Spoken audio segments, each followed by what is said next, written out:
No. All right. I'm gonna trade you 2 sheep for that wood. Tell me, honey, does that sound good? 'Cause all I really wanna do is take away longest road from you, yeah.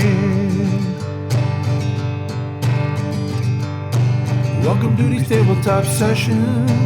Welcome to these tabletop sessions. Hello, fellow gregarious geeks and gamers, and welcome to the 44th episode of the Tabletop Sessions podcast.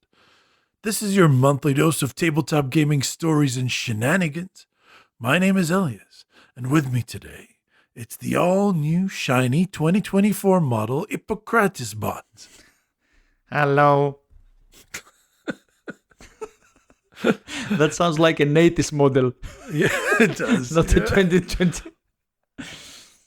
It's a trend, I guess. I suppose it is. Robots or 80s? Both, I hope. All right. Yeah, I mean, it seems that way. Happy New Year, Ippo. How have you been? Yeah, Happy New Year. I was in Qatar the whole holiday season, playing board games, actually. Oh, that's nice. But I was checking what... You don't ask me how my New Year's? I mean, I was gonna first say that I didn't play many new games. I played a lot of the same, you know. How was your New Year and Great. holiday season? We had 9 people in the house, which was a lot, one could say. But I loved it because I love a crowded house for Christmas and New Year's. And then everyone can get out after that. So, so it's like a lot of noise, but not for a minute longer, you know. But was it an excuse to play games with a lot of people? You'd think, but we ended up just doing more like stupid games like Who Am I? And Hum That Tune and charades and things like that. But since then, I've played a bunch of good games, which is nice. But stupid things. I mean, like normal, like, you know, pedestrian, less intelligent people games. That's all I mean. I don't mean any offense. I just like mean, stupid people games. Yeah, exactly. Savages. So what did you play over New Year's and since we talked last? So I played a lot of The Crypto and Quacks of Quedlinburg, apparently. Okay. But the new game I played was Dune Imperium Uprising. Have you heard of this game? It's a very new one. Yeah, people were pissed off. They said it was like a reskin of the original version, Dune Imperium. Yeah, so I went to Boardgame Geek, and it's not registered as a re-implementation of Dune Imperium, which is what obviously is. I played the game. It's really better than Dune Imperium. Really? In certain minor things that, they have improved certain minor things. That's good. It's clearly a new version of Dune Imperium.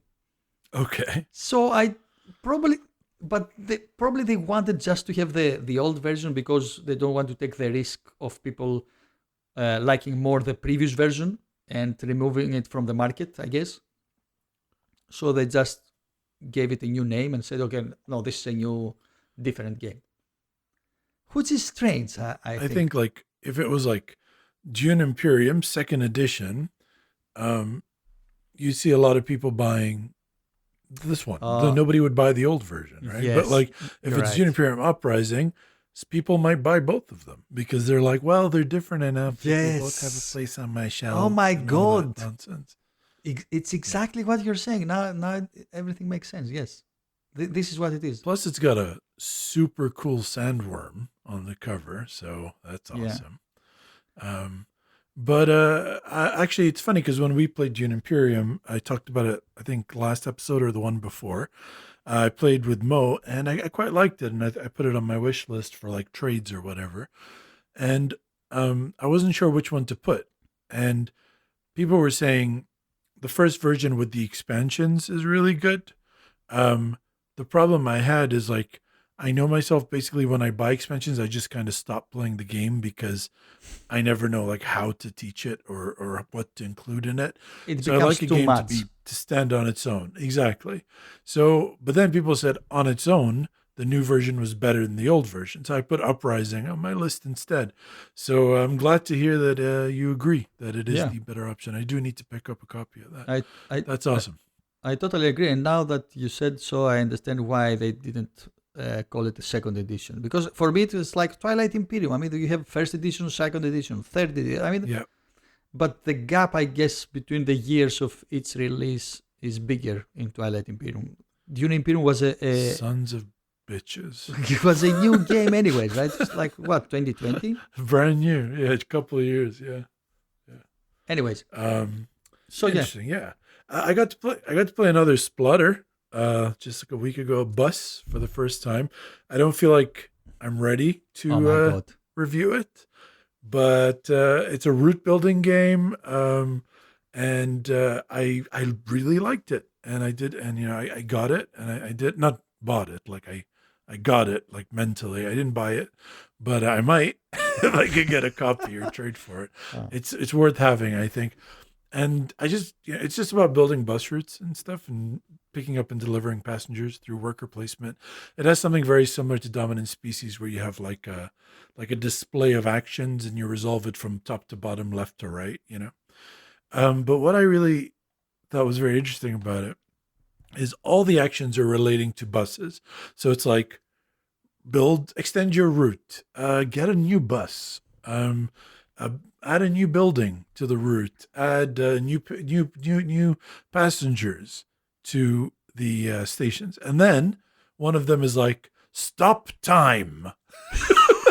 That's the action, and it's not like vague. It's not like, oh, you do this to stop time. It's an actual time machine drawn on the board, and to use What? it, you have to like take a time stone off of it, which is worth -1 point at the end of the game. It's just so funny because like all the other actions are just buses, and then one of the action is like use a time machine. Okay, so So stupid. first of all, you have no idea how much excited I am to wait for this review, to listen to this review. It's a splotter game with a transportation engineering theme, which is my profession, and the graphic design is actually very good for a splotter game. Yeah, because Capstone. Yeah. Yeah, It's a because Capstone Capstone exactly release, yeah. looks so nice. And the only bad thing that I have heard so far about this game is the time machine. Because what is that? I mean, I was thinking. No, I was it's really funny. Because like basically the idea is like every turn, passengers either want to get, depending on the time of day, passengers either want to go to work or to the bar or home, right? So that's kind of the thing. So what you can do is one person every turn can take that time machine spot, and then they can choose to take a time stone. There's only like 5 or 6, I can't remember, and it's a negative point at the end of the game, which is a big deal because like I won the game with like 10 points or 9 points. Or something. Oh, So okay. -1 is a big deal. So -1 point, and then basically stop time from progressing. So say 2 turns in a row, they'll go to the pub instead of going back home. So that's kind of what it is. They wanted to implement that, and the way they came up with was time machine. So Oh I my thought God. that was super funny. So it's But yeah, funny I how can't wait to do a review on this one. Yeah. it's funny how they resolve the problem, the game mechanic problem. Yeah. They realized that it was a fake world and they could just do whatever they wanted. So, yeah. I was gonna say the other game I played is Ra. Have you ever played this? Is a Knizia game? Oh, yeah. I love it. I love it. Yeah. It's so good.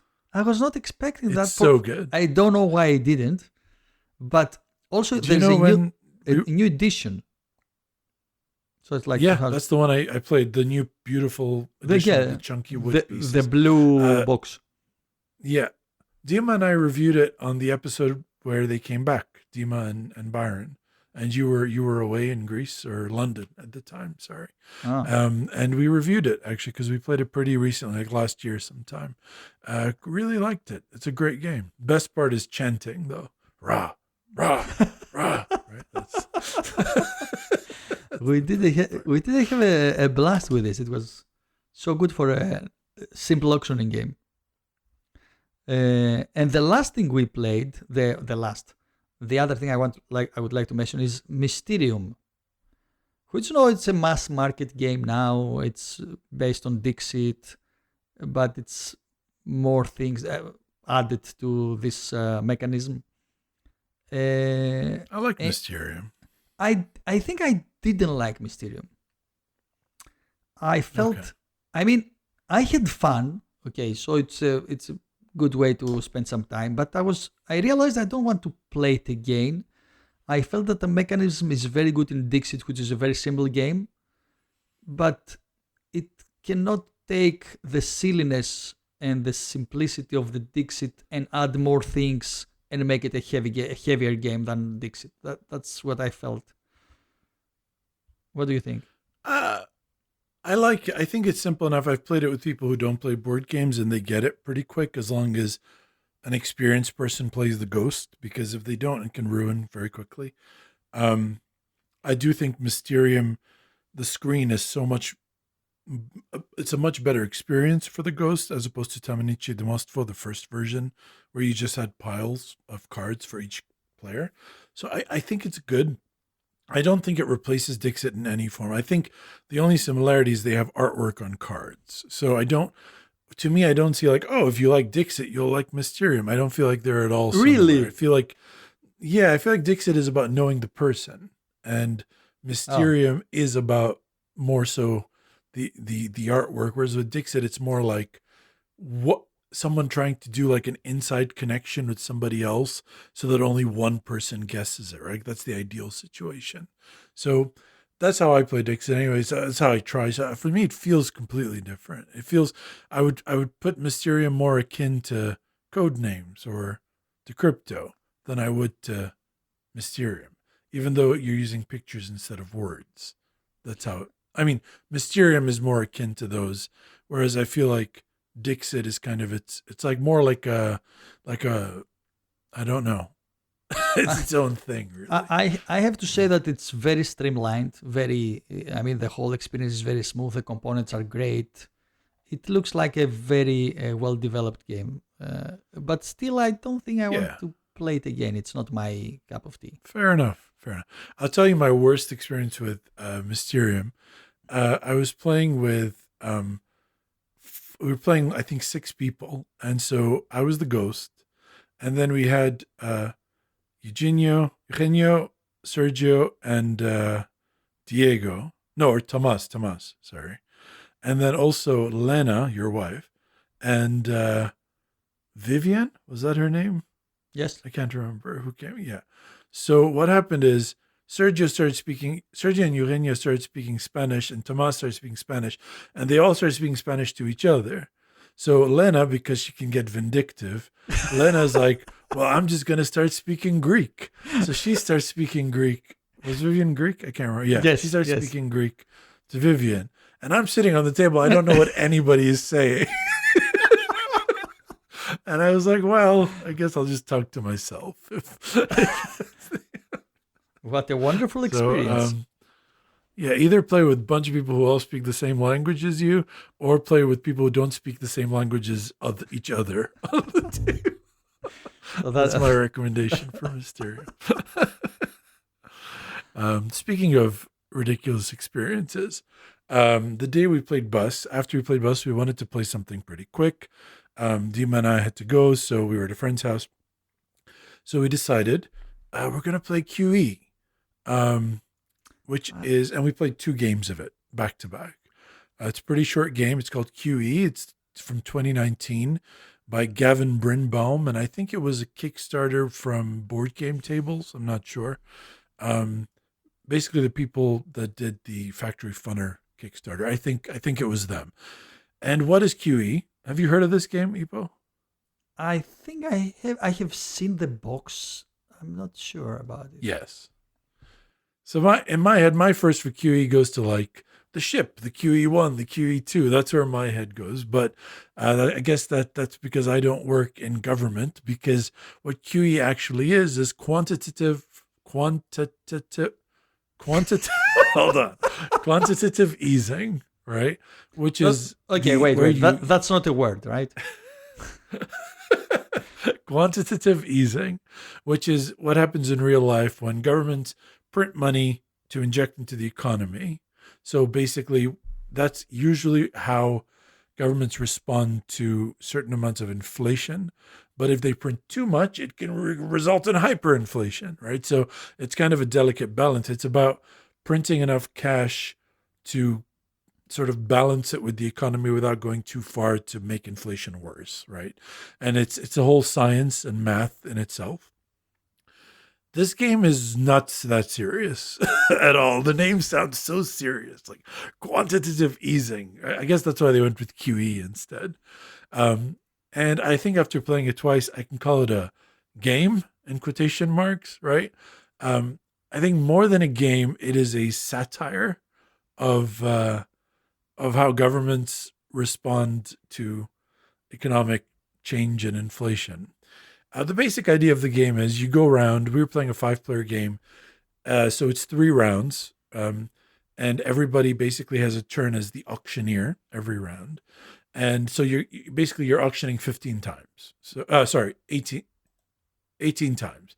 So 6 times 3. No, we were 5. 15 times. So 15. There's a 5 players, 3 rounds. That's 15 auctions. They take a card, they flip it off top of the deck, whatever it is. It has a number, it has an industry, and it has a country or region that it's related to. And they put it down on the table. They take a piece of, it's all dry erase. They write a number that they're willing to pay for it, and they put it face up, kind of like estate style. Everybody else then writes a number that they're willing to pay for it and hands it face down to the auctioneer. The auctioneer takes it up and says who won, but not how much they paid. Oh my God. And it could be them if everyone bids lower, right? Which is possible because you can bid 0. The thing about this game is you don't have any money. You can bid whatever you want, okay? All right, so money is not a thing that you keep track of in the game in terms of that. But how does that work? Great question. So what you're doing is you're collecting sets. You're collecting certain colors. You're collecting certain industries, certain regions, and you're marking them off on your big old player board. It's also dry erase. But when you spend money, they write on the back of the person who was the auctioneer writes how much you bid to win on the back of the token that you won. At the end, we flip over all our tokens and we add all that money together. And whoever spends the most is out of the game. Oh. See? That's therein lies the magic. Now, in the first game we played, just to show you how quickly things get out of control, bid started at $10. That was the first bid. And by the end of the game, it was in the hundreds of millions, right? Because somebody bids 10, then somebody bids 400. Then the next time somebody goes, well, like, oh, and you also have another thing where one time per game, you can cross off something on your board and look at the winning bid. So like, let's say me and you were playing, you won it, and then Dima was like, I want to see what you paid for that because I know I bid a lot, so I want to know what you bid. And when you do that, you're always shocked because it's like you bid like 10,000, and the other person bid like 50 million. So basically, there's this like undercurrent of people upping the price. And at first it feels stupid. It feels like, why is this guy going to 5,000, 20,000, 25,000 when the rest of us are bidding in the hundreds? But all it takes is one other person to start bidding there. And then all of a sudden, you're out of the game if you don't bid that high. Because let's say you start bidding crazy, and then I start bidding crazy. Only one of us is going to lose. So the other players, if they don't start winning stuff, they're out of the game. Yes. I just need you to bid more than me. Because you need to be second. You cannot be lower than that. That's right. Oh my God. Right. So in the second game, we're like, okay, we're going to avoid this craziness. And bidding started straight up in the millions. And it ended in the quintillions. How did you even write I don't amount? like 4Q. Oh my God. But then we learned that quadrillion and quintillion both start with Q, so we need to be wary of that. Basically, that's what happens. That's the only game with that problem. Yeah, it's its own problem. But basically, the point is, if you spend 4 quintillion, you will probably win the game as long as one other person spent 4 quintillion and won. You know what I mean? So like everybody then needs to start spending because they're never going to win any cards if they don't spend. And that's how inflation happens. So it feels like a satire of world economy. And I don't know how accurate it is. I'm not an economist. I'd love to talk to an economist about that. But it was a very interesting experience. We played it twice. I'm probably good for like the next few years to play that game. It wasn't so much a fun game because you feel like you're shooting in the dark. But the first time you play it, it's awesome because of like, you're not ready for how quickly inflation because it's like a social experiment, basically. Exactly. So that's what my end of the day like recommendation would be for QE is it's worth playing a couple times.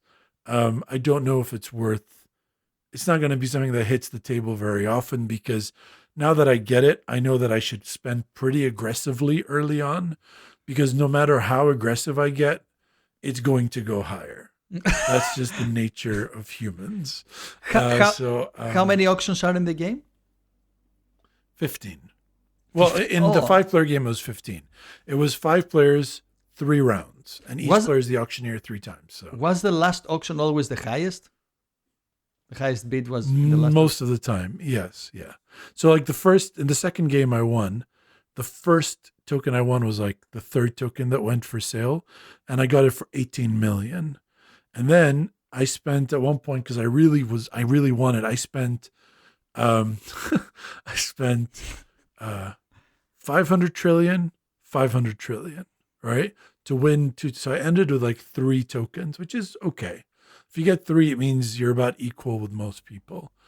And I wasn't even close to the highest spender because the last 2 rounds, Dima basically spent, a quintillion each time. You know what I mean? Like Man, but the idea for this game is genius. Like, yes. Unbelievable. It's something to experience for sure. And it's definitely one of those things that like, let's say you came to visit and you came to join me for game day and Chang brought out QE because it was Chang's game.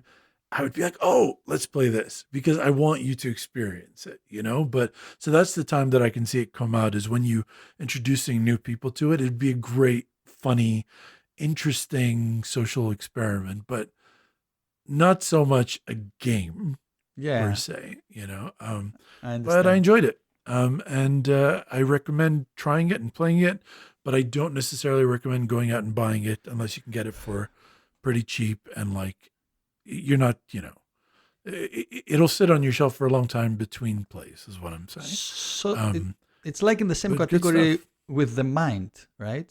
Yes. And I mean, I feel like the mind gets played quite a lot. But you're right. It gets played with different groups. I'd say the mind is more likely to get played with more groups. So the mind, I've played it with gamer groups, played it with you. I've played it with the Qatar group. I've played it here. I've played it with a group here. I've played it with another couple friends who are not gamers. I've played it with my parents. I've played it, I've played it with my friends when they come to visit. I would only play this with people that are familiar with auction games. Like, I wouldn't pull this out and be like, hey, mom, dad, you want to play this game? Like, I don't think they'd enjoy it. So, okay, but the mind still would get played more. Yeah, but it was a good idea that you played the mind with your parents. I can play the mind with my parents. That's a brilliant idea. Yeah. Okay, this is very interesting. I mean, for sure, I'm gonna check the group if anybody has this game, and Hamad might have this game. Anyway, okay. Very excited about this. So, let's go to my experience. So, if the listeners are over, I want to say 50 years old, they don't need to listen to this because they know the game of diplomacy, which is a very well-known game, I guess. Basically first published in 1959. The Avalon Hill release is in 1999, and the designer is Alan Kalhammer, which is dead by now, of course. And I felt that it needs a review because I played it a lot the last 2 weeks, and it needs to be reintroduced to new players and younger players, I guess. So the game, basically, for the listeners that they don't know the game board is a map of the early 20th century, the map of Europe in the early 20th century, divided into 19 sea regions and 56 land regions. 34 of them are important because they're the supply centers, so if you occupy one of them, you're going to get more armies in the game. Each player plays a major power of the era, so Austria-Hungary, the Ottoman Empire, Italy, England, France, Russia, Germany. And each nation has 3 units only in the board. Each unit, so the mechanism is very simple. Each unit can move one space at a time, and it can go into neighboring regions. But when 2 units try to move to the same space, neither moves. And this is where the support element comes in. This means that any unit neighboring the region that is your destination, it can provide support, and then you can move to that space. If the defender, of course, doesn't have any support herself. So the goal of the game is to supply 18 of the 34 supply centers to win the game. And the whole idea is that with only 3 units bouncing to other units, the only way to achieve something in this game is by having support from other players. And this incredibly simple mechanism provides the cause for hours and hours of negotiations and alliances. And because it's a very long game, after several hours, it causes also backstabbing, because at some point you need to backstab your ally and become the only winner. So that's the game, and there are several cons and pros. I mean, I don't think I have ever filled a A4 page with cons and pros in a game. And I guess this shows the age of the game, because we're talking again about a game of 1959. And at that time, they were mainly playing the game by mail. So because the moves in the game are happening at the same time, they all reveal their moves. You're writing on a paper, and then you reveal the moves at the same time, all together. What was happening is that there were magazines receiving the moves, the orders from the players, and the magazines were publishing every month, every week, the outcome. And the players were communicating with each other by mail. So you're writing, dear Sir, dear King, honorable King of the Ottoman Empire, whatever. And you were writing, okay, I will appreciate your help into achieving an advance in Italy this winter, and things like that. So there's a huge history of turn-based slow games, not games where everybody's gathering next to a table and playing the game. And I want to say that the bad elements of the design, not necessarily bad, but in modern day design we consider them cons, let's say, is that you have eliminated players at some point of the game because only one wins. So if you gather all around, somebody's eliminated, he has to do something else while waiting for the other players to finish the game. And we're talking about a game that is taking like 8 or 9 hours. So that's another con. The third problem with the game is that it needs space. So if you only have a table and chairs is not enough, because people need to go to a corner and discuss with each other. So if you play it in a restaurant or in a coffee shop or in a small place, you cannot do it. You need more space. The fourth problem with the game is that you need 7 players exactly to actually enjoy the game. The game is made for 7 players. You can play it. There are variants that we can play with 6 or 5, but there are gaps on the map that don't really make sense. And the last problem mentioned and connected with this game is the psychological toll that people say that come with the people backstabbing you after 6 or 7 hours of play, where they look in your eyes and say, "I'm your ally forever. We're gonna be forever allies," and it feels so bad, at least the first time, and people are in shock. We have a new game group now that we're trying to gather people playing diplomacy, and we were trying to playing it online because that's the way that most people are playing diplomacy nowadays. But it's very hard to teach the game online, so we decided to have a session face to face, and it was so interesting to see the shock in the face of people backstabbed in a round where, for like just 1 hour, people were telling them, "Oh, we're allies, we're gonna do this and that," and at some point, no. Okay, now I'm gonna go to the pros. Okay, so simplicity. You only have 3 units. You just write the orders. They move to from this region to the next region. There are only 2 types of units, only armies and fleets. The armies are in the land. The fleets are in the sea and coastal areas. So everything is simple.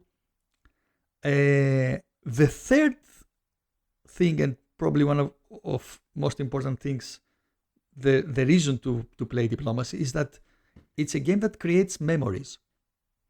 So you're gonna remember that, oh, that guy did me that day, and then we allied with Turkey, and Italy was supposed to be with us, but in the end he backstabbed Turkey, and France came from behind, and we couldn't do anything. And especially the first time France always comes from behind. So the first, the knife comes from behind, I guess, Julius Caesar. So the first time and the French. The first time you're being backstabbed, it's something you always remember. At least with every diplomacy player I have talked in my life, they remember that. And the online gaming resolves many of the cons of this game, such as the time element. So in the online game, you can do one turn per 2 days. So you have 2 days to discuss, exchange texts. Texts are very much in fashion nowadays. You have WhatsApp, you have so many apps that you can communicate with each other.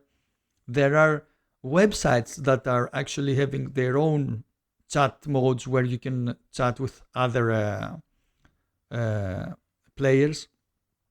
Again, it's the online gaming is also resolving the problem of space, the constraint of space, because everybody can communicate freely with all the other players. Also, the elimination problem. If I get eliminated, I continue my day. It's not like I have to stay and see the other players just continuing with their game.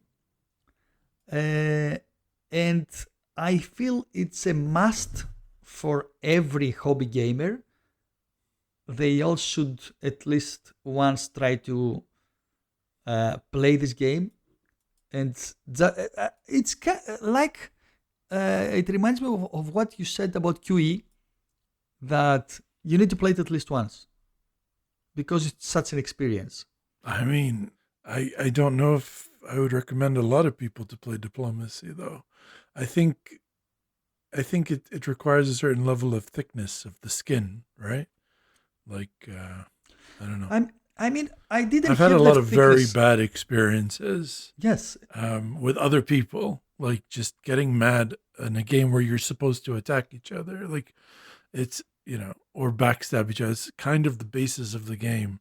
And you try to make that clear, but as clear as you make that, people still get upset because oftentimes either it's a trust issue or sometimes it just feels like you've been outsmarted, and that hurts. It hurts. Yeah. I remember when we played Subterfuge, which was an app version of this game. It's basically Diplomacy. It just with a little more complication to it, but you play it over the app, but the main concept is the same, which is orders take time to be implemented. You have alliances and you attack each other. And when Byron and AK had made a plan, and they were allied with me, Byron had this plan to attack Ricardo, but he wasn't aware that you had already allied with Ricardo and Mo, and he talked to you about the plan, and you basically told Ricardo. There was some confusion, but basically Ricardo got him and not just thwarted the attack, but really messed him up.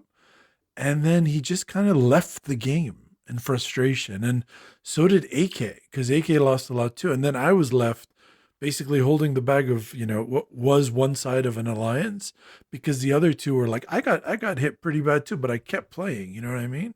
And like, that's just kind of the nature of the game, is you have to accept that sometimes you're going to lose stuff, and sometimes people are going to stab you in the back. And I do think that there are many people I would just say, don't play this game, because they're just going to feel sad through most of it.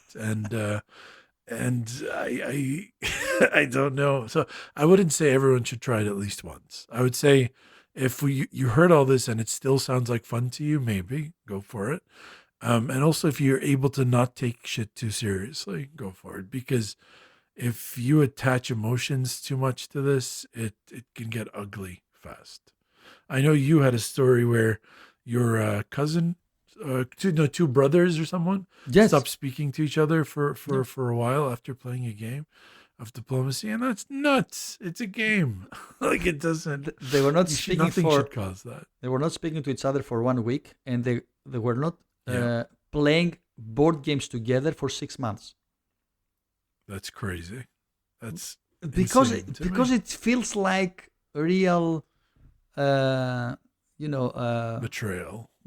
Yeah. Yeah. It feels like that. But as I grow older, I feel I can handle this. Maybe. Yeah. Maybe play with older people. Or be prepared. The other thing that happens in these games is that there is a meta gaming where if I betray you in one game, you're going to remember it, of course, in the next game. And you're going to be very cautious about allying with me again. That's the best part, though. That's my favorite part. So I don't like this. And I love that. I love it. What I love is that this website where we're playing is that you know the other 6 players that you're playing with. but you don't know what nation is its player. It's randomly assigned by the website. So how do you negotiate? So you negotiate as, let's say, Austrian against the Russian. You're texting the Russians. Oh, so you can't like text each other. You just text through the app, through the website. Yes, exactly. You text through the website. So you're texting the Russian. Of course, when we meet, we can discuss about it. But yesterday we met and I said, guys, let's not discuss about it. Let's leave it as it is, because I don't want the bias, to be honest. I want to know. It's gonna feel, and it's funny because people are saying, okay, but I can tell that you are that country because of the way you are texting and what you're saying, and because I know you. And so a friend of mine, Adel, was saying that, I'm changing personalities in every game, so people cannot understand who am I. And I was thinking, this is like a new level, like a new layer of metagaming that I like, actually. And I want to try. So this was... I mean, fair enough. If you want to try that, go for it. I don't know if I would be on the same page as you. I mean, if you want to stay blind to who everyone is, that's completely fine. If you want to know the truth, I think people already know in your group who some like people are. I think some people in your group are probably already in discussions outside of the game. Oh. So you're kind of crippling yourself in some extent, but like you said, it's a game. It's not real. Who cares? Like, it's fine. I have a cool story about diplomacy, if you'd like. So when I was in high school, I was in the IB program, International Baccalaureate, and it's a very interesting program. But there is a course in that class called Theory of Knowledge, TOK, where you study like how people think, which is awesome. Our Theory of Knowledge teacher was the same as our history teacher for that year, Mr. Paulson, Eric Paulson, one of my favorite professors ever. So for the first part of TOK, we studied like different kinds of thinking and reasoning. Then we studied chess for several months, where we would talk about like that stuff. And then throughout the year in a history class, one thing we were doing, like other than learning about history, like in the last 10 minutes of each class, we were building this massive wall, floor to ground, edge to edge map of the world, where we were basically drawing in the countries and like labeling them and their capitals and so on. And so our class, over the course of like 2 semesters, built a massive wall-to-wall, floor-to-ceiling map of the world. And then what happened is at the end of the year, the last few weeks, Paulson decided to set up in TOK class a game that we would play using that board, where every 3 or 4 of us were playing one nation, right? And it was the most amazing game in the world. And there was betrayal and backstabbing, and you would put in your orders. And I later figured out that it was diplomacy, but adapted to a board of the world rather than just Europe. It was the same rule set as diplomacy. And we played it and we loved it. And we thought it was the best thing that ever happened in class. And to the point that at the end of the year, me and my friends, nerds in the making, asked Paulson if we could have the map. And he's like, yeah, like we're done with it. And we took the maps, rolled them up, brought them to my house in Kumasi, which was like 4.5 hours away, because it was the only house that was big enough that we had a wall to put up the maps. And we played it in our free time, this game that Mr. Paulson created, which turned out to be diplomacy. Wow. So that's my first ever experience with diplomacy. And it was basically with a class of like 25 to 30 people. And it was this epic negotiation strategy thing that lasted weeks. And since then, no game of diplomacy has lived up to it. And that's kind of like, yeah. But didn't feel people betrayed that game? I'm sure they did. And so, for example, me and my friends, a couple of friends, we were Germany, right?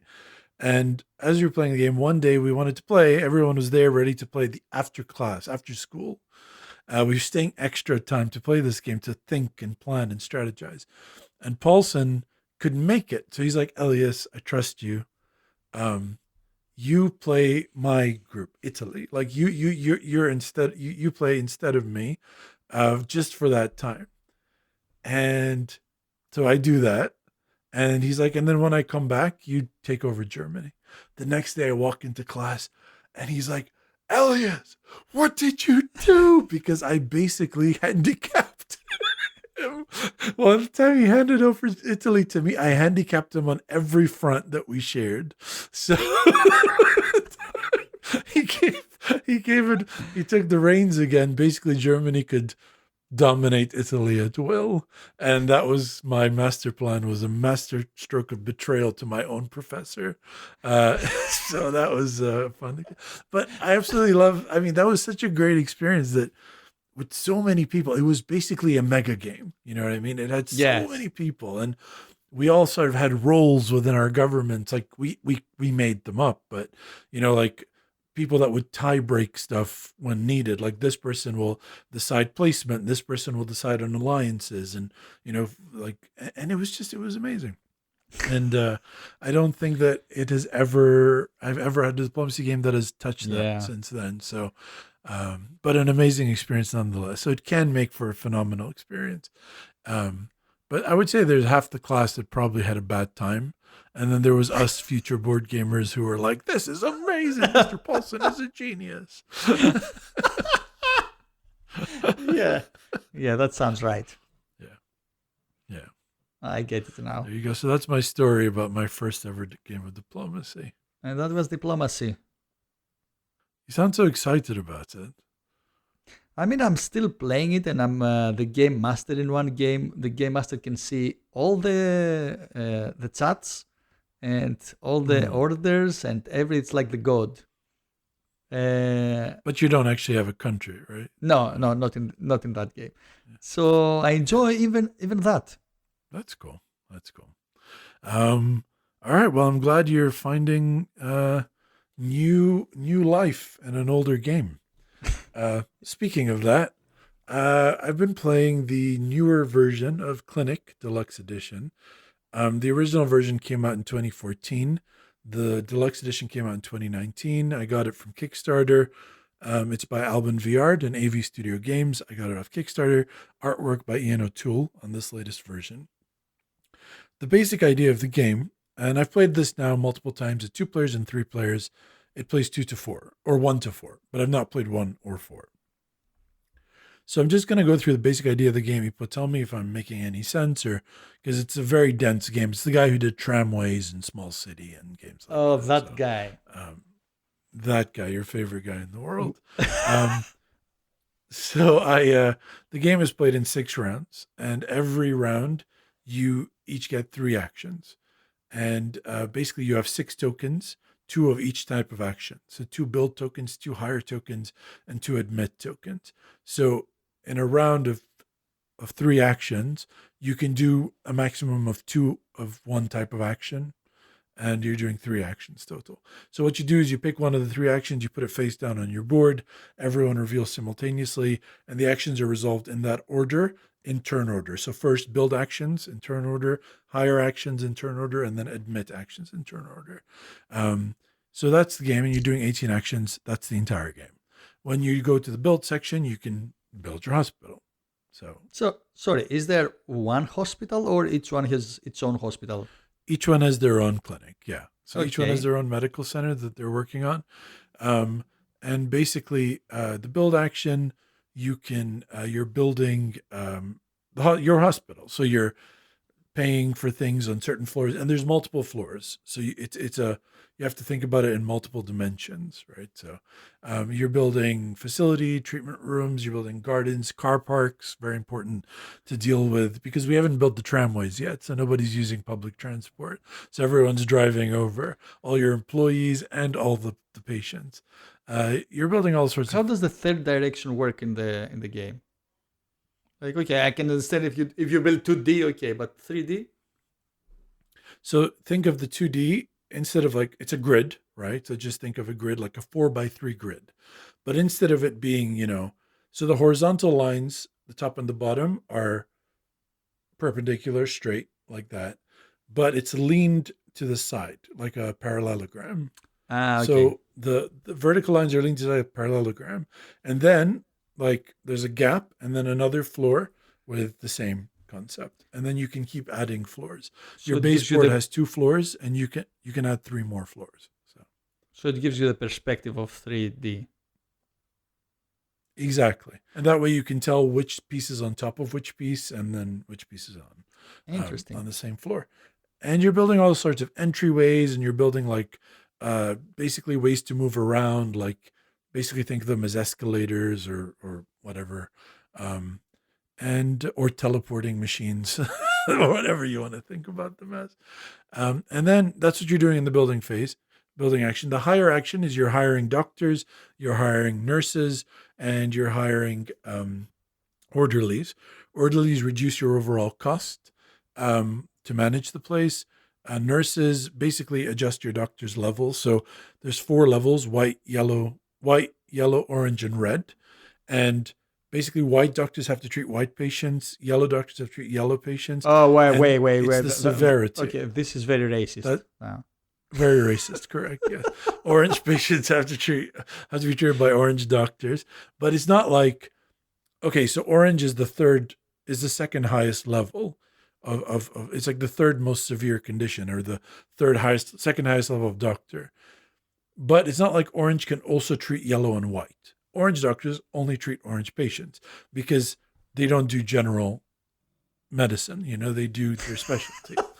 That's kind of the thinking of it. Okay, it makes but sense. A nurse allows you to adjust that. So if you have one nurse, an orange doctor can treat a patient that's more severe or less severe by 1. So an orange doctor could treat a red patient or a yellow patient. If there's 2 nurses, they can treat anyone. So nurses sort of adjust the level of the doctors. So nurses are very important. Extremely. I actually only had 1 nurse in the last game we played. You can work around that, and I'll explain how. But basically, you get these doctors and nurses and orderlies, and you put them in your hospital. They all come with cars because they drive to work. So you got to have garage space to fit them all. And then the last section is where you admit patients. So there's like patients that are coming, and they can be manipulated to go between like the conditions that they have. So you can move a patient from like ophthalmology to cardiology, right? And then basically you're drafting these patients off of this grid, and then you're adding them to your pre-admissions area where they will eventually get treated. At the end of the 3 actions, so the end of the round, you do a few things where you're moving your doctors and your patients into the hospital. And the more they have to move, the more time it takes. And the more time you take, the more negative points you're getting at the end of the game. Oh. So you're minimizing the amount of time it takes to get to the various parts of your hospital. And then you go about treating your patients, so you make money. Then you have to pay your doctors, your nurses, your orderlies. You have to pay for the spaces that you have. Certain things like gardens, while they increase the cost, they increase the amount you get paid for treating patients because they have a treatment room with a garden view. There are also costs to keep up. Surgery rooms have a certain amount of cost that you need to pay per round, and stuff like that. And there's special rooms like surgery rooms. There's rooms like outpatient clinics where you can treat any patient with any doctor, but you get less money because they're not staying in the hospital. It's a quicker treatment procedure. Then there's things like the lab, where you can upgrade your doctors by sending them to the lab. So instead of treating a patient, the doctor's doing research for that round. And so they get better, more specialties, right? More specialized. And then what happens is you treat all your patients, they get removed. Any patients that are still sitting in your pre-admissions area get worse. And if they were already at red, they get worse and they die. And that's minus like 6 points or 8 points or something, or 5 points. It's a lot of points. And you don't ever want that to happen. Which makes sense because you don't want the people to die in your pre-admission area. It makes very logical sense. And then you just do some cleanup stuff, and then you play another round. I've missed a bunch of stuff. I'm not trying to teach the game here. The point is, so it's a great game. I really enjoy it. And Carol, who hated tramways to the point that like he was leaving the table between his turns, and then when he would come back, he'd be like, "Okay, what do I do?" And then we would just be like, "I guess you could do this," and then he'd do it, and then he'd leave again. Like he had a horrible time. So trying to get him to play Clinic was like a chore in itself. But he agreed to it, and he loved it, and I was so excited because I'm glad to hear that he hasn't like ruled out everything this designer's ever done. And an interesting concept in the game, which we played around with a lot, is, as you can imagine, if a patient has a worse condition and you treat them, you get more money for that, right? Yes, I have read about it in the Board Game Geek. The moral dilemma about it. So a strategy began to arise where we would get patients and then allow them to ripen, if you will, or age.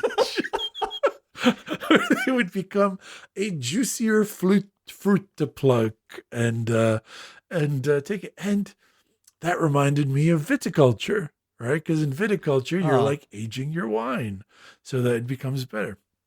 Oh, I thought you were going to say that this reminded you of QE because it's another satirical comment in modern society. As well. That's true. Thank you. You're one step ahead of me. But do you think that the designer did it on purpose, or it was like, because it really doesn't make sense, right? No, it does make sense. It makes sense that patients get worse every turn. I think, but untreated patients, right? Like, yeah, but does it make sense to hit for the clinic to have a strategy to leave the people get worse in order to get more money? Yes. Because if you don't time it right, so the first game I ever played of this, I tried to do that, but I was not ready for the fact that doctors who are not in labs drop a level every turn. So they're exhausted, so their level of capability drops. So you need to keep your doctors trained, or you get a bunch of nurses. And I wasn't ready for that, and I lost a patient, and I could never recover from that. So I do think it's not like a game without risks, especially if you're not used to the game. So I think it's very intentional that you're supposed to age or ripen your patients into juicier prospects. And it just that part reminded me of viticulture. And then we started talking about ripening patients, and that really reminded me of viticulture. And then I started looking at the fact that Viticulture Essential Edition and the first version of Clinic both came out in 2014. Coincidence? Or are they the same game? No, I'm kidding. But basically, I was going to say that this proves the opposite, that there are different games. Because if you're telling me that it was like 5 years after, I would say, okay, someone copied the other. There's a conspiracy in the making, and I will unravel it. I'm working on it. I have pictures printed out, and I bought some string from Amazon, and I'm going to start pinning things to the board and connecting them with string. And I'm sure we'll find out that Viticulture and Essential and Clinic are the same game. But yeah, no. So obviously, like, you could treat it like that. You could kind of treat it like a farming game or whatever, where you're allowing things to become more valuable by leaving them for a longer period of time. It's not necessary, I think, to win.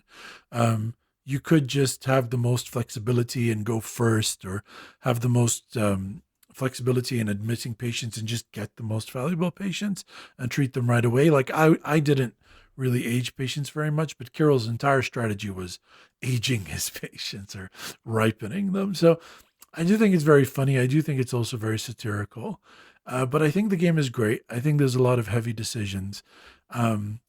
If I'm comparing it to Tramways, which I would because it's the same designer, but in no way the same game, I still, by a very slight margin, prefer Tramways, but that's because I love how punishing Tramways is. Like, I love that if you mess up one auction, you're punished for the whole game. And like, you have to play an almost perfect game to do well. There's more flexibility with this game. There's ways back. There's no single moment in the game where it feels like, oh, I should have, got this patient here, and if I didn't, I'm done. There's also scoring for like different kinds of building that you can do. So you can sort of, if somebody sort of is dominating the nurse game or the number of patients, you can sort of switch to like a construction game. And I do think there's a lot of flexibility. It's fun. It's fun trying to guess what other players are going to do, which actions they're going to take, and seeing and being like, well, they go ahead of me in turn order. So I want to make sure that I don't go on the same turn because I don't want them to pick patience before I do, or I don't want them to whatever it is. So I think it's a very solid game. It's going to stay in my collection. The theme is great. I've worked in healthcare for a very long time, and my wife Dima still works in healthcare, and there are a lot of themes from healthcare that run through it. It's not completely devoid of theme. What did Dima say about the game? And she loves it. She loves it. She absolutely loves.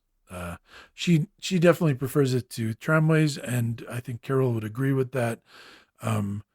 And everyone that's tried it has liked it so far in 2 and 3 player settings. So, but if you compare it with Viticulture, though, is it comparable? It's a much better game, I would say, than Viticulture. So, in a sense, their worker placement. Well, Clinic is action selection, and Viticulture is a worker placement game, which in essence is an action selection game.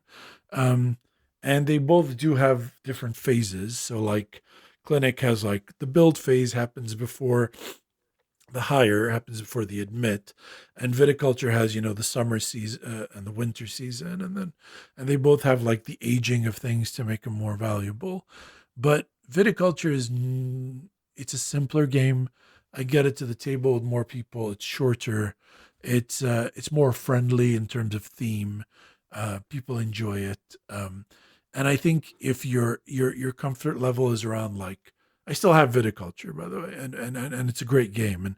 And I think if your comfort level is around like medium heavy Euro, you would always prefer Viticulture to Clinic. But if you like a game that can be a little bit more like, all right, I'm going to have to plan 3 turns ahead, and I'm going to have to come up with multiple like variations in case somebody does certain things. I'm going to have to like pivot my strategy and like sort of having a long-term strategy, but like tactical wherewithal to shift. I think Clinic is much better than Viticulture in that regard. It's a deeper game, but not as friendly a game. So they both have their value. And because I tend to prefer deeper games, I prefer Clinic, but they both have their place in my collection and I like them very much. So I would recommend Clinic. I would highly recommend Clinic. And I think Ian O'Toole did a phenomenal job of using graphic design to simplify what would be an otherwise even more complicated game. So I would like to give credit to him and, of course, to the designer. But this is at bare minimum in the 8s out of 10. Some people would go higher. I might if I played a bit more. But I do think that it's excellent. And I would highly recommend Clinic Deluxe Edition. It's the way to go if you want a game about aging patients and plucking them from the edge of death for money, cold hard cash. Okay, excellent. I don't know what else to say. I want to play this game too. I want to try it. Yeah, man. I think you'd like it, actually. I think we'd have a great time. And speaking of things that you'd like, I believe it's time for the Ippokratic Corner. Yeah. Ippokratic Corner. Okay, the sound effects are going worse every time. Yes, I think we need to just stop them. And welcome to the Ippokratic Corner. This is the 40. Oh yeah, I'm not gonna do this again. If it is the 44th Ippokratic Corner and whatnot, I just want to say before going to our traditional top 5 that today, actually this morning, I received an email from Board Game Arena, and they were informing me that they fixed a bug that I think I told them that there's in one of their games, and that game with the bug is Expedition Northwest Passage. So I don't know if you remember when we last played Expedition Northwest Passage. I couldn't remember. So I searched and I registered this report about the bug in 12th of January 2017. Oh my God. So it took them 7 years and 4 days to complete the task of fixing the bug, which was the sled. Expedition Northwest Passage is a game where you trying to find the Northwest Passage over north of Canada from the Atlantic to the Pacific, if I'm not Yeah, I found it. wrong. Found it. That's what. And the bug was that the sled couldn't move on an authorized tile. That was the bug. Gotcha. So I don't know if for 7 years the sled couldn't move in that tile, but I don't know. I mean, they fixed it. So I remember you everybody set should up be an Expedition Northwest Passage tournament, and that's when we found oh the bug. fuck. You remember that? And I want to point out Yes. that because of that tournament on Expedition Northwest Passage, on BGA, I have on BGA, not in real life, I have 7 games of Northwest Passage played and 100% victory rate. So Really? come at me. No way. I remember that because of that game, because actually of the tournament, you stopped playing Correct. I Northwest traded Passage. it. That's what happens with me when you make me play a game too much. That's why I don't like doing it. I'm done with it. It became too much. Okay, so moving to our top 5 for today. It's today's top 5 is top 5 worlds in board games. I mean, you can be a bit more excited about it. Like just kind of give it that oomph. You know what I mean? I was excited about it when you picked it. I know that you were excited, and I want to say that I was not excited, but I understand that it's a very interesting topic. It's not my kind of top 5 because I'm not playing a lot of theme immersive games. I like RPGs. I like RPGs. I have played 2 campaigns of Dungeons and Dragons. That's all.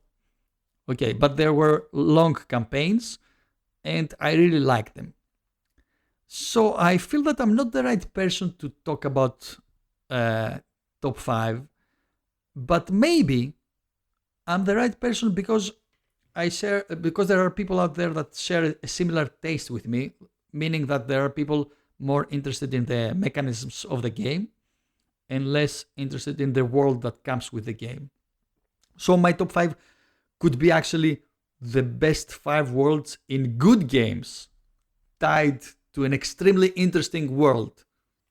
That's interesting. What do you think? I didn't factor in how good the game was. So for me, it was just about like the worlds. So the one thing I thought of is like, I didn't want it to be like an IP. So like Dune, for example, that's a great IP, but like, it's not a board game IP. If it started as a board game and then became others, that's fine. But I wanted it to have started. And then the other thing I was thinking is like, I don't want it to be like this world, right? So if the theme is just, this world, that's not going to be there.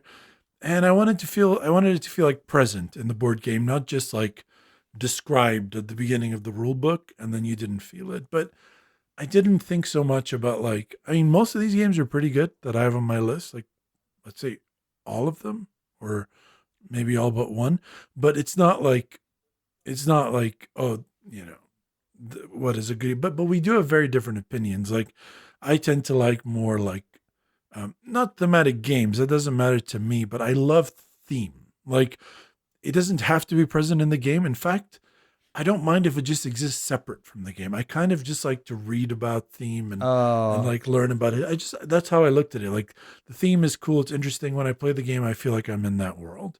That's it. But yeah. And so that's kind of how I ranked them. It wasn't necessary, but like the way I ranked them was like, was there kind of a story present?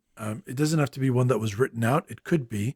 It could also be one that's being written out by our playing of the game. And it was like a world rather than a setting. So there are games like Noria or like Lagoon Land of Druids, which have amazing worlds, but they're a setting. The game doesn't actually feel like you could set Noria in Amsterdam and it would probably be fine. You could set Lagoon Lands of Druid in like botanical gardens and it would be fine. Like you would just change a few things thematically. So that's kind of how I ranked it. But yeah, that's my thing. But I think we'll have different lists because of that. Because we do. Whilst we love very similar games on theme, I think we value or weigh it differently. So yeah, it's fun that I was thinking exactly the same what you said about Noria. That it's the setting and it could be anywhere. So this. Makes a difference. So I want the theme to be interconnected with the mechanisms of the game. Yeah. I also totally agree that I avoided any, let's say, IPs or pre-existing worlds in general, like Star Wars or the War of the Rings, and even this world of mine. This War of Mine, because it was a video game. Which is was a video game, and otherwise it would have been in my top 5 because it's an excellent game. And one more thing that I have not played yet, Sleeping Gods, even if I have the game, so you can have this as an asterisk maybe. Do you have any honorable mentions? I had one, and it's just because I love this theme so much, but it technically... Okay, so I love 20,000 Leagues Under the Sea. Like, it was one of my favorite books when I was growing up, and I've always wanted to kind of live underwater and stuff like that, but I couldn't put Nemo's War because of that. So I put as my honorable mention Aquasphere because it's a lab under the water. I thought it was cool. Yeah. So, and I wanted to show some love to like a Stefan Feld game, who a lot of people call it themeless, but if you look at Aquasphere, I think it's a very cool little world. So my honorable mention's Aquasphere. I couldn't agree more. Aquasphere is also an excellent game. And as you said, Stefan Feld, it's maybe the only game with a theme. Yeah. I don't know if we can say that. And I was really thinking about it. But I have plenty of honorable mentions. And of course you do. I mean, when I say plenty, not to like only 6. That's not fair. Okay, no, you don't get to do that. I had to delete like 7 really good thematic worlds. Yeah. So you get one. What do you think about? Get one. Okay. You get one. Okay. Terra Mystica. Okay. Yeah. I mean, the factions, they can have a story behind them. They don't actually, but they could and it makes a world, and they're so different, and they can fly, they can do different things, they can mine the dwarfs, and I don't know. It feels like it could have been a great missed opportunity for me. So let's not discuss about all of them. I will just mention them: Root, Pandemic Legacy, Blood on the Clock Tower, Mage Knight, and Twilight Imperium. You put Terra Mystica over Twilight Imperium seems harsh in terms of if you're excited about factions. I would say Twilight Imperium's better than that, but yeah. I also had Root on my extended list, but it didn't make it. So, yeah. Of course, as you say, Twilight Imperium, but Twilight Imperium is the obvious choice. Yeah. I was thinking that Terra Mystica is like, nobody would think that there is actually a world behind Terra Mystica if you can think about it. Fair enough. Although I do think they've been making strides towards it. Like the latest version, Age of Innovation, I feel like it's like an attempt to be like, later on in the world of Terra Mystica, we're now in like a steampunk industrialist era. So there's kind of an attempt to build a world, but not so much. Yeah. But I'm always happy to hear Terra Mystica's on a list, So way to go. All right. So what was your number 5? My number 5 is Spirit Island. All right. Nice. In the most distant reaches of the world, magic still exists, embodied by spirits of the land, of the sky, and of every natural thing. As the great powers stretch their empires further and further, they will inevitably lay claim to a place where spirits still hold power. So it's a cooperative game, and I feel like there's a world there. Like there are many spirits that you can play, each one of them with different attributes and features. And the colonists are coming. I mean, every time you play Spirit Island, I think you can feel the theme and the world coming into play. Yeah. What do you think? I think that's a great choice. I'm yet to really play the game. I've played the app on Steam, but I haven't played in person. But I think it's a very cool world for sure. I always remember talking about on the podcast early on, like episode 3 or 4 or something. We talked about Spirit Island, and you were talking about you like the historical accuracy, and I was like, yeah, about the giant rock monster. Protected Argentina and like what are we talking? The giant rock. Yeah, The giant rock monster was there, Elias. You just need to find the evidence. Mind. It's there. It's a cool world for sure. Yeah, it has that like the governments are keeping secrets. Yeah, oh for sure. We can start another podcast about that. But board game conspiracies. But we can. It just reminds me. I don't know if you know, like, if you've watched Princess Mononoke or stuff like that, but like, it has that whole thing about like the spirit of the forest or the spirit of the island, and like defending the local population and stuff. I think it's a very cool theme. Nice choice. Good pick. Avatar. Oh yeah, and Avatar. True. The movie, not the good one. But, yeah. All right. My number 5. I don't know if you've played this, is Onward to Venus, which is a Martin Wallace game. Oh, no. And it's set in the Dr. Grodbort universe, which isn't really an IP. So I don't know if you know about Weta Workshops, but they're like, they make models of things, and they, I'm realizing this breaks my rules. I didn't think of it as an IP, but it is technically an IP. Okay, so it's too late now, but Weta Workshop, they make like models, and they did all the modeling for like Lord of the Rings stuff. So like all the different, like the Shire and stuff like that. They're this amazing model shop, and they have this like fake universe that they made called Dr. Gordbort. And it's this like alternate 19th century empire where instead of colonialism, the British Empire uses steam technology and laser rays and stuff to colonize the solar system. And so like, it's all these like, you know, like the big hats and the musket guns, but they're ray guns instead. Oh. And they're off on like Mars or Venus would make sense. And they're like trying to fight the local population. And it parodies and satirizes the British Empire without talking about it in a way that it's a more like easy way to digest. And it's a fun, cool universe with cool like laser guns and rays. And the British Empire is as ridiculous as it always is or was. In its belief in it being, you know, great. What's the Stevie Smith quote? The England, you've been here too long, but the songs you sing are the songs you've sung on a greater day, but now they are wrong. But it's a great little theme.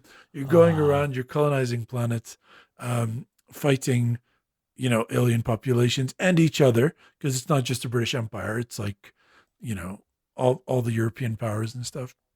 And it's a little cool, fun theme and an interesting way to satirize colonialism without it feeling too sad and in a board game form. So I would definitely look into that theme if you like sort of alternate history stuff, and also ridiculous steampunk, death ray stuff, pulp stuff, and Honor to Venus. Great art, I would say also. Gorgeous art, all from Weta Workshop. They did a really good job. And I would highly recommend steampunk, it. Though I was thinking if I was going steampunk, I would pick Scythe. I wouldn't really call Scythe steampunk. I mean, I guess it is in a sense, but it's it's a great theme as well. So there's a really good pick as well. I just like this one because the idea of like a British general, landing, crashing nose first into into the side of Venus and coming and being like, I declare this place under the name of Queen Victoria, that sort of thing. I think it's interesting. I was so close on playing that game. I think Ricardo owned the game. I own the game, but I never played it. You did? Yep. And we played it a few never played times, Okay. but I don't believe you joined us. So No, never. yeah. Okay. So excellent choice. My number 4 is a story-centric game about surviving through a harsh winter in an apocalyptic world. The survivors are all dealing with their own psychological imperatives, but must still find a way to work together to fight off outside threats, resolve crises, find food and supplies, and keep the colony's morale up. So it's Walking Dead. It's not Walking Dead. It's Dead of Winter. but such a dick. I just realized it could have been Walking Dead. I think, is Dead of Winter older than Walking No, Dead? it's not. Well, so many questions are coming to my mind. It's definitely not. You think it's not? No. Because the graphic novel's older, right?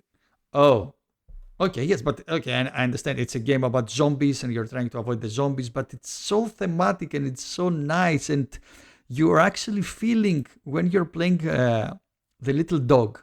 You have the capabilities and the features of a dog, so you feel like you're a pet trying to help the humans survive. And when you're the Santa, you are the sad Santa, and you're trying to kill yourself. You're just to save the colony. And every time you draw a crossroad card, you read what happens, and it's thematic and it's immersive, and it gets you in the theme. I believe it's such a nice world. I guess it's kind of cheating because they're using a lot of text doing that, right? That's all right.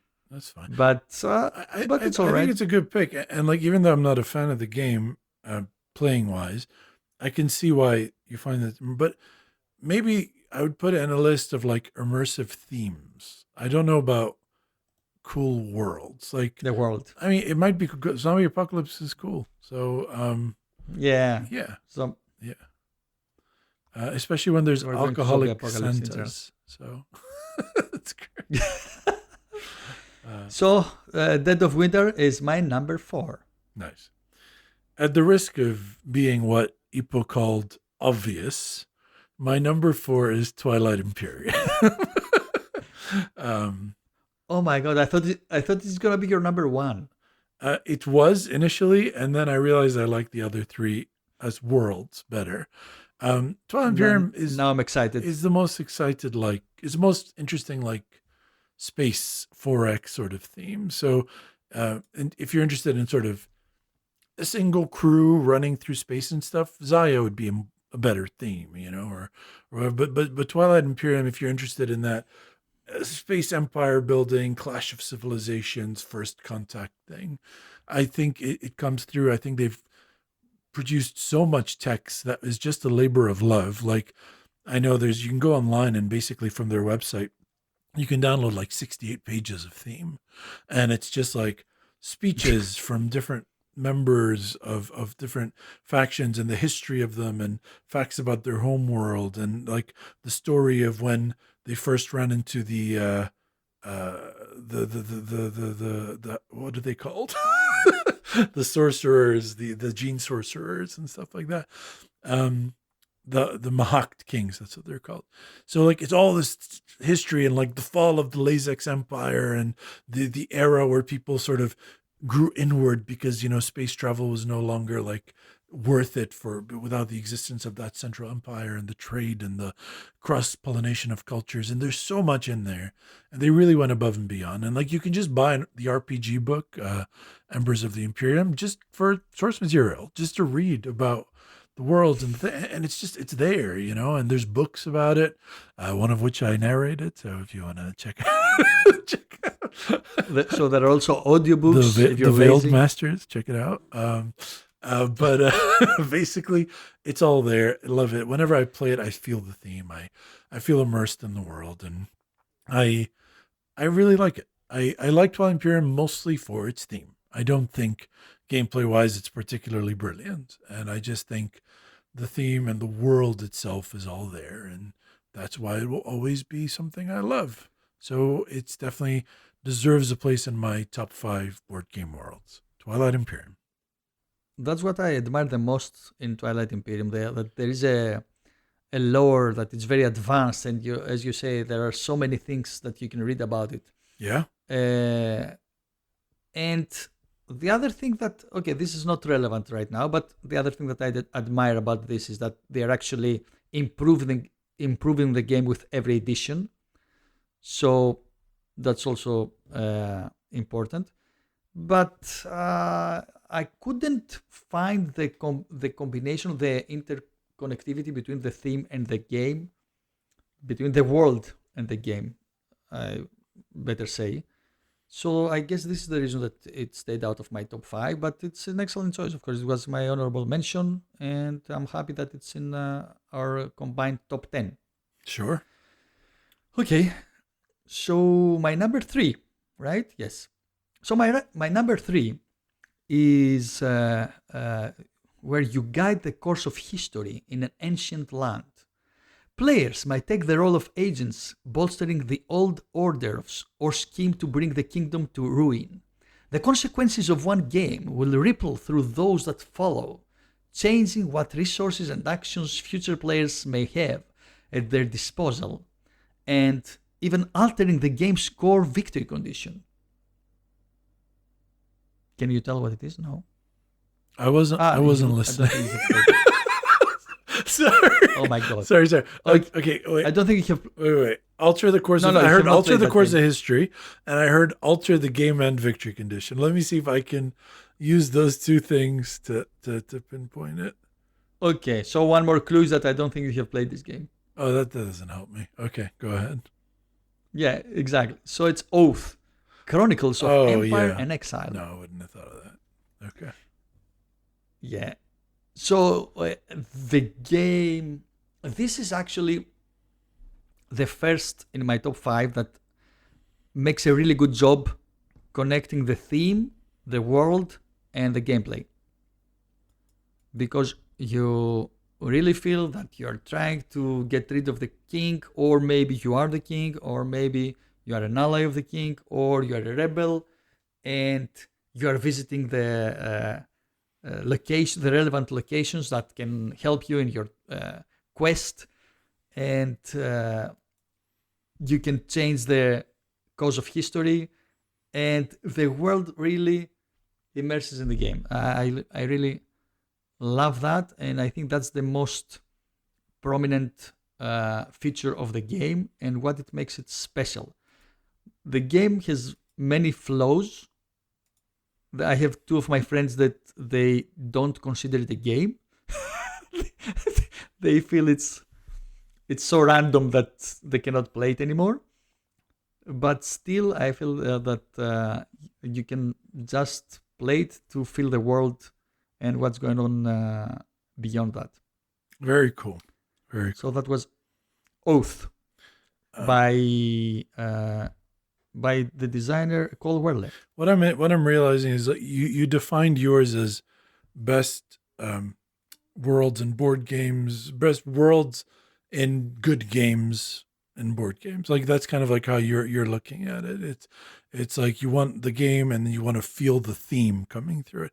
I would call that more like best thematic or whatever. When you said world, why I got excited is my list is more like coolest worlds in board games. You know, like just like if we just look at it as a world that you can go spend an hour to 8 hours in, how cool is it? That's kind of where so that might help explain my next choice is what I'm getting at. And I have to admit that your interpretation is closer to what I said than mine. I feel that you did the right thing, and there's no right things in the Ippokratic Corner. All realities are truths. Are distorted. So my number 3 is a game which I don't think you've played, but I own, and I own a lot of expansions for. It's Golem Arcana. So this is a game. The actual gameplay is like, it's almost like a minis game, but it's on a board. So it's not like you don't get terrain and set it up on your table. And you don't have to get like measuring tape and line of sight stuff. It's all done on a board. But the cool concept of the game is there is an app which connects to these like light pens, which I just found out was technology that is from like the 60s or the 50s. Like I thought it was cool new technology, but it turns out light pens like predates like keyboards as an input method, which is a super interesting concept that's separate. Our friend Saleh, who's always coming up with these crazy concepts, made basically a 2-hour documentary on YouTube about the graphical user interfaces, about GUIs and the history of that. That's where I learned that. But check it out. I'll put a link down in the description if you are interested in checking it out. Yes. It's a very interesting documentary. He did a great job of it. So it uses these light pens where you can like tap the miniature that you want and then tap where you want to hit or where you want to walk to. And it'll basically put that into the system. And you're building these armies of miniatures that you're going to attack with. Now, the world itself is a world where golems exist, where golems are these creatures made out of materials that are infused with like, they don't have their own consciousness, but they have like a golem rider that can like ride the golem into battle. And there are all sorts, every faction has different golems. And the theme is like, there was this great Khan, the Janu Khan, who created like, who was the first one to bring these golems into the forefront with using, he was part of the Gudana Empire where they use like blood and sand to create these golems. And he used these golems to create this massive empire.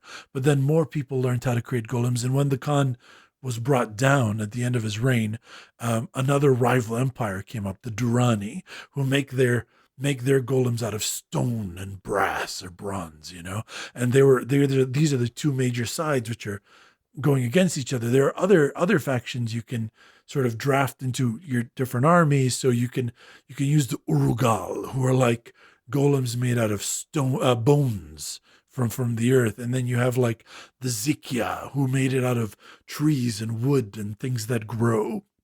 And so you have all these different factions with these super cool fucking looking miniatures, and you're building these armies which can be made out of multiple factions as long as you don't mix up Gudana and Durrani, which are the two major factions.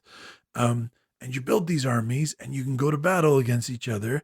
And it's got these cool landscapes and these awesome temples with like faces carved into it. It's clearly inspired by Indian or Middle Eastern aesthetic, but it's its own history for sure.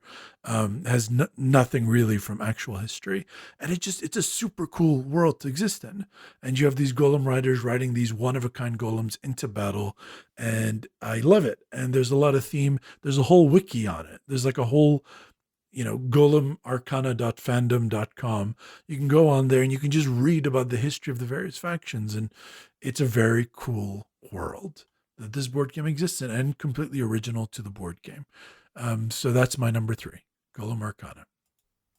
Golem Arcana is a game that I have never heard of, but it's from your description is like 10 times cooler than all of my games in my top 5. so I have to admit that. But still, I have to go to my number 2. And my number 2 is an interactive narrative experience with legacy elements, featuring several branching storylines, leading to many possible finales, and an evolving deck of event cards at its core. The players represent the various houses leading the government of the Kingdom of Ankist. A world with real people is the King's Dilemma. A world with real people. A world of King's Dilemma, where real people, you and me, you can feel yourself in, representing a house and taking decisions for this world And as the game goes by, you learn the history, you learn the regions, you learn that each region has a different product and different priorities and a different history. But there are also enemies and outside of our borders, and each one of them has a different history. So it's so amazing.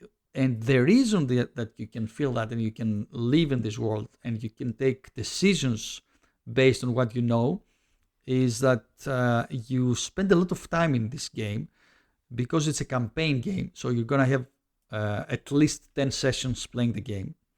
And there are so many interesting things going on, like foreign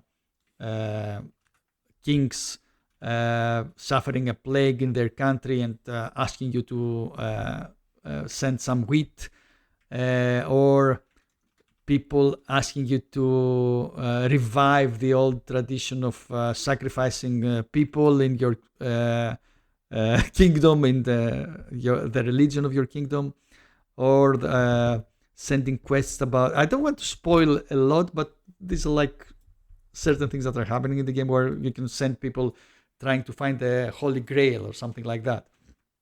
So it's a great game and it's a really great world. I know that they have the publishers have come with a new game, the Queen's Dilemma.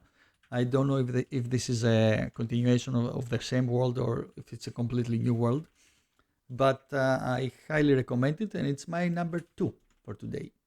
Very cool. I love how you sold it on that, and it is something I'd love to try at some point. If I could get a group that was willing to sort of go through the campaign, I think I'd love to pick up a copy of the Queen's Dilemma. A very good choice. My number 2 is a very unique world for sure, and at the same time, not like as crazy as some of the other ones I talked about, like Golem Arcana and stuff, but definitely one of the most unique feeling or most interesting feeling ones. And that's Feudum by Mark Swanson and Oddbird Games. And in Feudum, you are basically, you've been, it says, blimey, you and your blokes have been banished and stripped of everything but a few shillings and table scraps. Undaunted, you journey to a strange land to reinvent yourself and reclaim your honor. Will you farm the earth, fight as knights, or finagle your own feudums? And it doesn't sound very exciting. It's like, oh, you're going to another land and you're farming and becoming knights and stuff.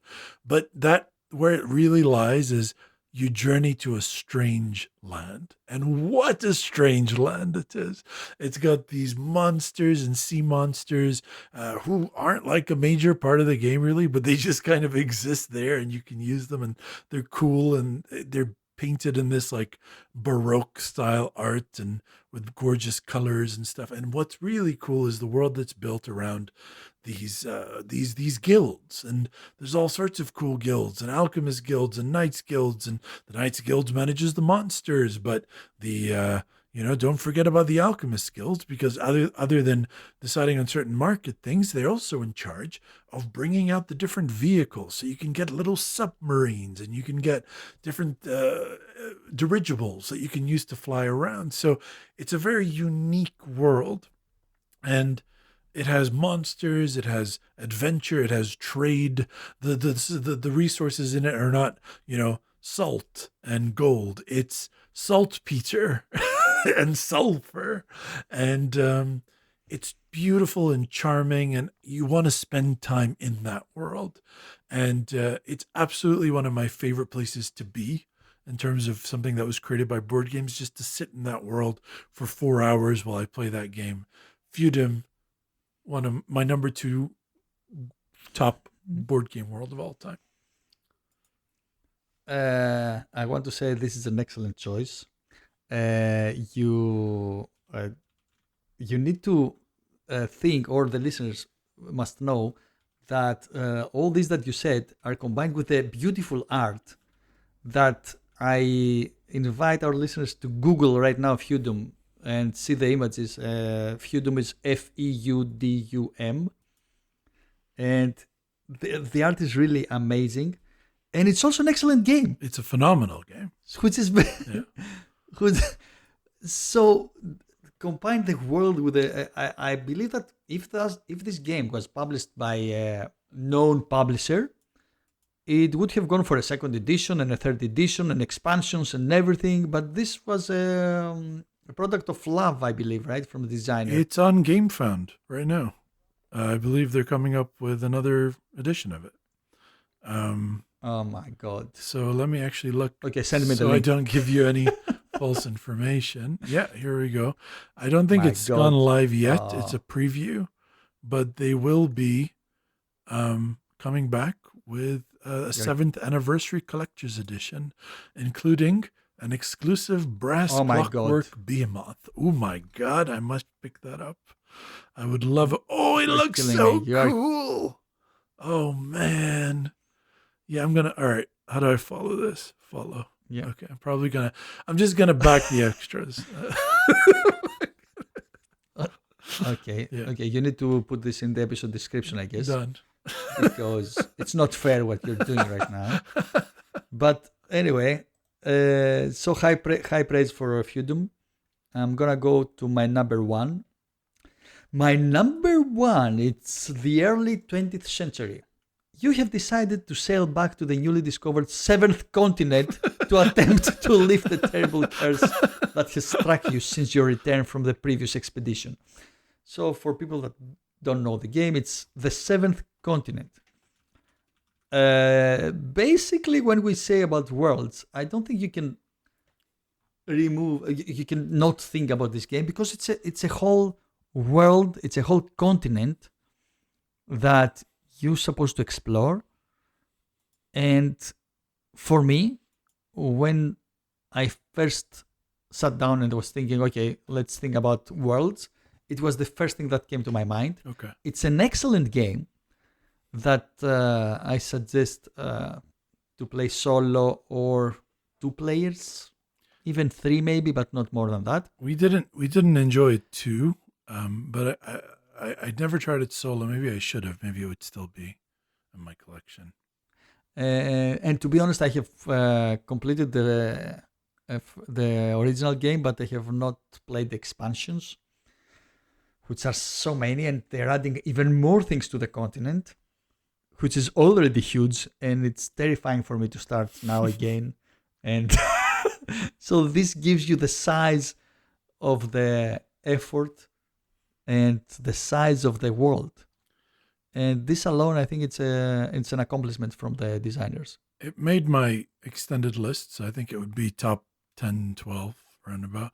But it's very good. The reason I didn't put it ultimately is it's supposed to be set in this world, but also they borrowed a lot of random things. Like one of the players you can be is H.P. Lovecraft for some reason. You know what I mean? Or you can like, it's just, it feels like a mishmash of other themes set on this island. And also, how many curses can be on one island? Like, everything you're doing is to remove the curses. But if you're playing with, say, all 4 base game curses, you have 4 curses on you. Like, what have you done in your life to get 4 curses placed on you? It's fascinating. That's on you. I don't know. It's a good one. It's a great pick. I think you did a great job. My number one is actually not super surprising. I've often touted this as my favorite board game world. Do you know what that could be, Ippo? Could it be Euphoria? It could be Euphoria. It's Euphoria. Build a better dystopia, from Jamie Stegmaier and Stonemaier Games.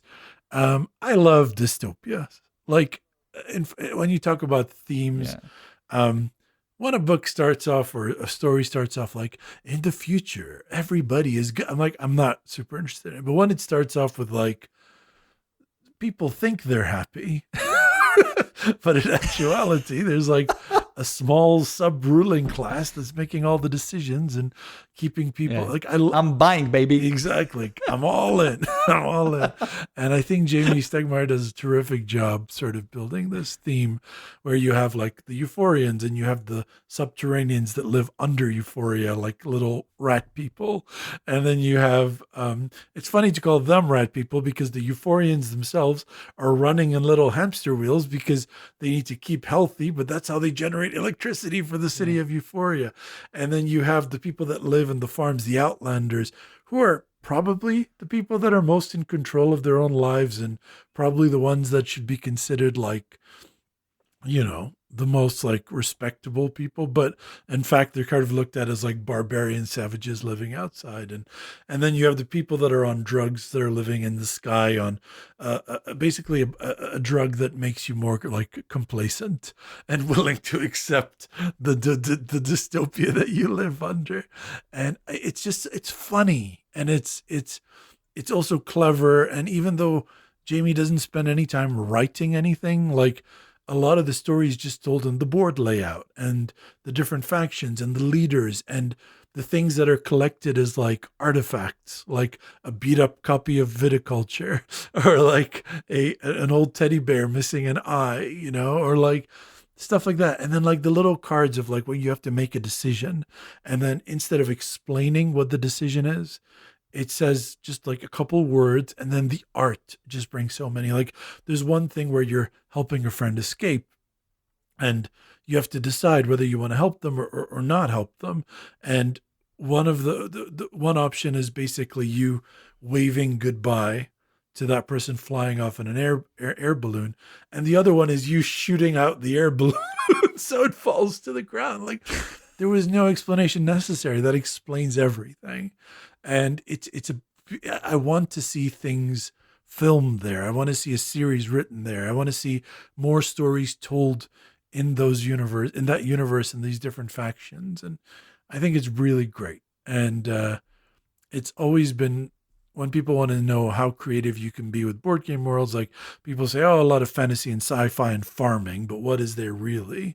I show them Euphoria, because Euphoria and Feudum, to a certain extent, they show you how you can break that mold and still appeal to people and engage people and just be a wonderful place to spend some time. Euphoria, my number one board game world. Fantastic. I want to say for the Euphoria game was, for both of us, I think the number one game back in an episode where we were doing the top 3 of games that we want to see in a movie. That's right. That's correct.